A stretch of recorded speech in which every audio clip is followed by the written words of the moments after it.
অভাবের তাড়নায় বন্ধ হয়ে যায় হারুনের স্কুল যাওয়া। এরপর শুরু করেন চা বিক্রি। পরবর্তীতে উন্মুক্ত বিশ্ববিদ্যালয় থেকে এসএসসি ও এইচএসসি পাশ করেন তিনি। 2023 সালে নিজের টাকায় শুরু করেন পাঠাগার। তার চা দোকানে যারা চা খায় তারা অনেকেই তার পাঠাগারে বই পড়েন। প্রতি বছর পাঠাগারের সেরা বইপ্রেমী ও সেরা চা প্রেমীদের পুরস্কৃত করেন ময়মনসিংহের গৌরীপুরের চা দোকানি হারুন। সেই অনুষ্ঠানে থাকে সমাজ সচেতনতার নানা প্রচারণা। এবারের অনুষ্ঠানে তার প্রচারণা দুর্নীতির বিরুদ্ধে। রাকিবুল ইসলাম রাকিবের প্রতিবেদন, জানাচ্ছেন শাহনাজ পারভীন। মুক্তিযোদ্ধাদের অর্ধেক দামে চা, মাদক বিরোধী প্রচারণা ও চা বিক্রির টাকায় পাঠাগার গড়ে প্রশংসা কুড়িয়েছেন চা দোকানি মোহাম্মদ হারুন মিয়া।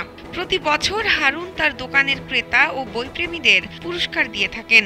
আর নয় সৌন্দর্য নিয়ে চিন্তা, এবার নিজেকে সুন্দর করে তুলুন স্টাইল ম্যানিয়াক্সের সাথে।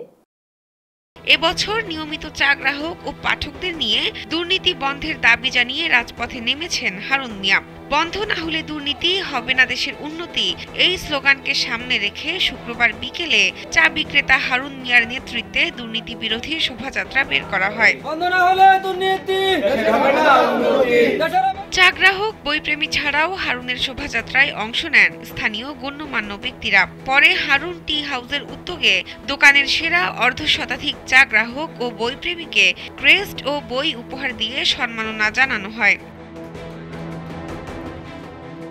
চা দোকানি হারুনের বাড়ি ময়মনসিংহের গৌরীপুর পৌর শহরের সতীশা মহল্লায়। অভাবের তাড়নায় স্কুল থেকে ঝরে পড়েন তিনি। এরপর 2012 সালে পৌর শহরের কালীখলা এলাকায় চায়ের দোকান খোলেন হারুন। 2023 সালে চা বিক্রির টাকায় নিজ দোকানেই তিনি পাঠাগার গড়ে তোলেন।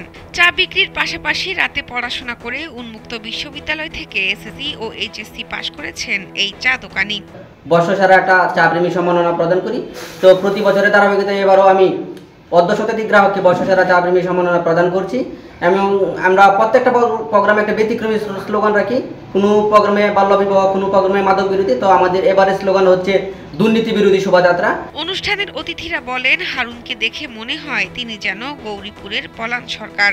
চা বিক্রি করে যেখানে 2 টাকা লাভের চিন্তা করার কথা, সেখানে তিনি দোকানে বিনামূল্যে পত্রিকা ও বই পড়ার ব্যবস্থা করেছেন।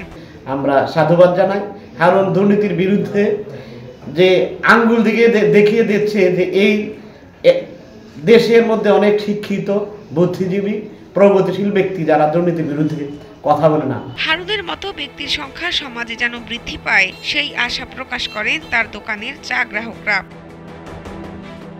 শাহনাজ পারভীন, কালবেলা।